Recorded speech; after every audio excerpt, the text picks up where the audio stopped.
గత 2 రోజులుగా తీవ్ర ఎండలకు సతమతమైన నగరవాసులకు నిన్నటి వర్షం కాస్త చల్లదనాన్ని నింపింది.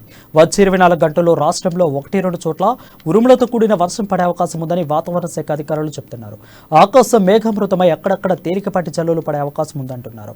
ఈ నెల 21 తర్వాత నుండి పగటి ఉష్ణోగ్రతలు కాస్త తగ్గి అక్కడక్కడ వడగంట్ల వర్షాలు కురిసే అవకాశం ఉందని అంటున్న హైదరాబాద్ వాతావరణ శాఖ అధికారి శ్రావణితో మా ప్రతినిధి రాజు ఫేస్ టు ఫేస్. రాష్ట్రంలో ఒక విచిత్రమైన వాతావరణ పరిస్థితి నెలకొని ఉంది. ఒకవైపు మండుతున్న ఎండలు, ఈదురుగాలులతో పాటు నిన్నటికి నిన్న మనం చూసుకున్నట్లయితే ఓవైపు వడగండ్ల వర్షాలు కూడా కురుస్తున్నాయి.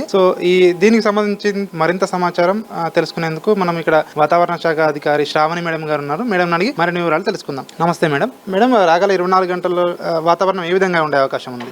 మనకి ఉత్తర మధ్యప్రదేశ్, దక్షిణ మధ్య మహారాష్ట్ర నుంచి దాదాపుగా దక్షిణ తమిళనాడు వరకు ఒక ద్రోణి అనేది ఉంది. ఇది మనకి ఇంటీరియర్ కర్ణాటక మీద ఈ ద్రోణి ఉన్నది. ఈ ద్రోణి యొక్క ప్రభావం వల్ల ఏంటంటే రాష్ట్రం మొత్తం మీద ఒకే రకమైన వాతావరణం మనకు ఉండదు. దీని ఉత్తర మరియు ఈశాన్య తెలంగాణ జిల్లాల్లో మనకి 41 నుంచి 44 డిగ్రీలు అత్యధికంగా నమోదయ్యే అవకాశం అయితే కనిపిస్తుంది. అలాగే మధ్య తెలంగాణ జిల్లాలు, ముఖ్యంగా మనకి హైదరాబాద్ మరియు పరిసర ప్రాంతాలు, వికారాబాద్, రంగారెడ్డి, సంగారెడ్డి, అలాగే మెదక్, మేడ్చల్, మల్కాజ్గిరి, యాదాద్రి, భువనగిరి, అలాగే నల్గొండ ఈ ప్రాంతాల్లో చూసుకున్నట్లయితే మనకి ఉష్ణోగ్రతలు దాదాపుగా 36 నుంచి 40 డిగ్రీల మధ్యలో నమోదయ్యే అవకాశం ఉంది. అది కాకుండా మిగతా రాష్ట్రం మొత్తం మీద చూసుకున్నట్లయితే 41 నుంచి 44 డిగ్రీలు అత్యధికంగా వేడి ఉష్ణోగ్రతలు నమోదయ్యే అవకాశం అయితే ఉంది. ఈ వర్షాలు కానీ వడగండ్ల వానలు కానీ పడే అవకాశాలు ఎంతవరకు ఉన్నాయి మేడం? ఈ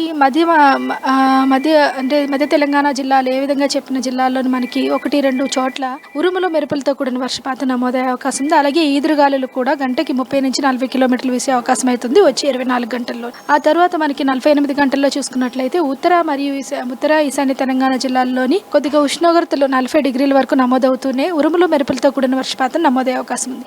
వచ్చే 21వ తారీఖు నుంచి పూర్తిగా రాష్ట్రం మొత్తం మీదుగా ఉష్ణోగ్రతలు చాలా వరకు 40 డిగ్రీల కంటే తక్కువగా నమోదయ్యే అవకాశం అయితే కనిపిస్తుంది. అండ్ మేడం, మనం చూసుకున్నట్లయితే ఏప్రిల్ నెలలోనే గరిష్ట ఉష్ణోగ్రతలు కూడా నమోదైన అవకాశం ఈ పరిస్థితి అయితే ఉంది. అండ్ నెక్స్ట్ మే నెలలో ఏ విధంగా ఉండే ఛాన్సెస్ అయితే ఉన్నాయి? ప్రస్తుతానికైతే మనకి వడగాల్పులు అయితే ఏమీ లేవు. ఎందుకంటే 45 డిగ్రీలు దాటాయి. మరియు అలాగే పాత నార్మల్స్తో పోల్చుకున్నట్లయితే 5 డిగ్రీలు ఎక్కువగా నమోదవ్వాలి. గత వారం 2 వారాలుగా చూసుకున్నట్లయితే మనకి 43 డిగ్రీలు అత్యధికంగా నమోదవడం అయితే జరిగింది. అలాగే నిన్నటి వరకు గత 24 గంటల్లో చూసుకున్న 42.5 డిగ్రీలు ఆదిలాబాద్లో అత్యధికంగా నమోదవడం జరిగింది. నిన్నటి మొత్తం రాష్ట్రం మొత్తం మీదుగా ఉత్తర మరియు ఈశాన్య తెలంగాణ జిల్లాల్లోని 40 డిగ్రీల కంటే అత్యధికంగా ఉష్ణోగ్రతలు నమోదవడం అయితే జరిగింది. ప్రస్తుతానికి ఏప్రిల్ నెలలో ఈ వారం వరకు చూసుకున్నట్లయితే మనకి ఎటువంటి వడగాలులు వీచే అవకాశం అయితే కనిపించడం లేదు. మే నెలలోని మే 2వ వారంలో కానీ 3వ వారంలో కానీ 1-2 ప్రాంతాల్లో వడగాలులు వీచే అవకాశం అయితే ఉంది.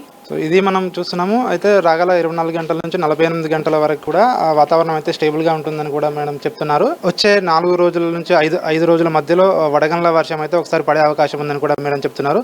ఇది ఇక్కడి పరిస్థితి. వీడియో జర్నలిస్ట్ నరసింహతో రాజు, అమ్మ న్యూస్, హైదరాబాద్.